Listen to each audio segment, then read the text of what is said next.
Bonjour les spé, j'espère que vous avez passé de bonnes vacances, que vous avez pris du repos, même si sans sortie, ça n'a pas dû être très amusant. Je commence aujourd'hui un troisième chapitre, toujours dans le thème des médias, qui porte sur la question de la censure de la liberté de la presse, de la liberté d'expression. Vous avez à gauche sur cette vieille photo noir et blanc un autodafé, c'est-à-dire un bûcher des livres, réalisé par les nazis dans les années 1930. Et on voit là donc une censure qui est totale, puisque les ouvrages sont détruits physiquement, que les gens ne peuvent pas accéder à l'information, qui du coup part en fumée au sens propre du terme. À l'opposé, vous avez une distribution facile des journaux en France à Paris en 1950 à peu près, où vous avez un enfant qui distribue l'Intransigeant, qui est un journal important de l'époque. Donc là, les journaux circulent facilement, l'accès à l'information est aisé et on a une liberté de la presse qui est très bien respectée. Donc on va voir qu'on alterne tout le temps entre les deux, entre la censure et la liberté, ce qui nous amène à ce chapitre 3, liberté ou contrôle de l'information, un débat politique fondamental. Sachant que n'oubliez pas que la propagande et la censure, ce n'est pas uniquement réservé aux dictatures et aux régimes totalitaires. Dans ce domaine-là, les démocraties sont loin d'être parfaites. D'accord ? Voilà ce que je vous ai mis en introduction. La liberté qui règne sur Internet, au moins en Occident, nous fait oublier que la censure a été omniprésente pendant des siècles, que ça a été la règle pendant des centaines d'années.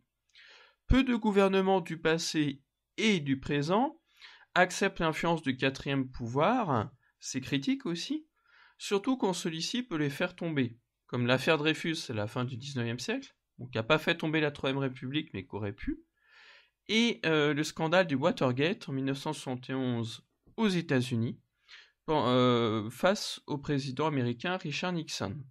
Actuellement, les démêlés entre Trump et les journalistes américains, donc notamment CNN, nous montrent que la liberté de la presse peut toujours être mise en cause.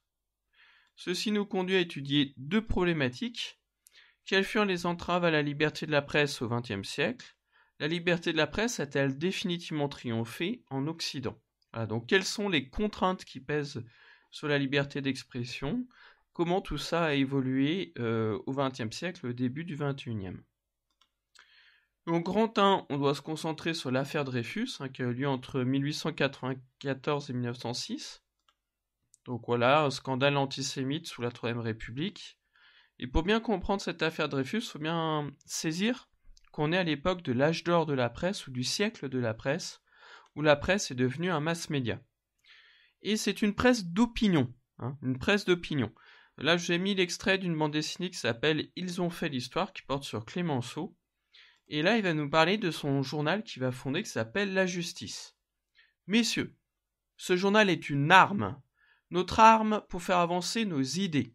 Celle d'une opposition sans concession aux manigances des opportunistes, c'est-à-dire les républicains modérés, la défense d'une république ferme et radicale.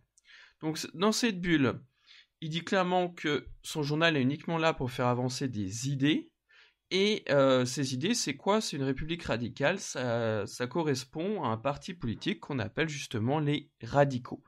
Donc vous voyez que son journal est en fait le journal d'un parti politique, ou en tout cas d'une idéologie politique. Maintenant, j'en viens à l'affaire Dreyfus elle-même, qu'on doit étudier de manière approfondie. Pour ça, j'avais prévu en cours de vous montrer des extraits vidéo sur un téléfilm très bien fait, d'Yves Boisset, qui s'appelle justement l'affaire Dreyfus, qui est en 2 parties. Alors je vous rassure, vous n'allez pas devoir regarder les 3 heures de film, mais bien des extraits.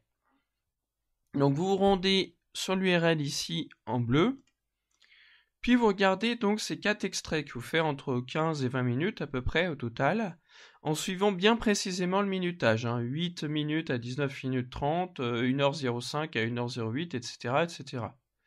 Ensuite, une fois que vous avez tout vu, vous répondez à ces 4 questions. De quoi Dreyfus est accusé, qui est le vrai coupable, montrer que la justice militaire est expéditive. Expéditive, c'est-à-dire qu'elle va vite en besogne. Décrivez la cérémonie de dégradation de Dreyfus, quel élément va forcer les militaires et le gouvernement à réviser le procès de Dreyfus puis à le gracier. Donc, visionnez les extraits vidéo demandez, faites ça bien sérieusement. Pour vous aider quand même, vu que les vidéos elles disent pas tout, eh ben, je vous ai fait quand même une chronologie détaillée avec ce qui se passe donc entre 1894 et 1906. Au pire des cas, faites un imprimé écran de cette chronologie pour garder cette chronologie avec vous au moment où vous faites les questions. D'accord ? Je vous mets également donc un extrait donc, de J'accuse, qui est quand même un moment essentiel de cette affaire Dreyfus, et un texte littéraire de première importance, hein, vu que c'est Émile Zola qui l'a fait avec cet anaphore répété un bon nombre de fois, j'accuse, j'accuse, j'accuse. Si vous le voulez, donc il est là, j'ai zoomé un petit peu pour que vous voyez mieux. Et vous avez donc la première partie de j'accuse est ici, la deuxième partie est ici. Bon, il n'y a pas tout évidemment, mais on vous donne l'essentiel. Et ça, c'est la fin, pardon, de j'accuse. Donc vous avez la première partie avant, la deuxième partie ici. Vous voyez, vous avez la fin du document. Donc vous commencez ici, vous terminez ici. Donc ça, c'est un petit peu en complément, hein, ce serait dommage de faire l'affaire Dreyfus sans parler des mises là quand même. La prochaine fois, je corrigerai, et ensuite on voit les agences de presse avec Havas. Et vous, donc vous allez bien ici, voilà, sur cette URL, l'affaire Dreyfus-Yves Boisset, 1997. Bon là, voilà, c'est la personne qui a posté la vidéo, et vous faites bien sérieusement le travail demandé. Merci pour tout, bon courage, si vous avez des questions, vous m'appelez. Ok ? À bientôt.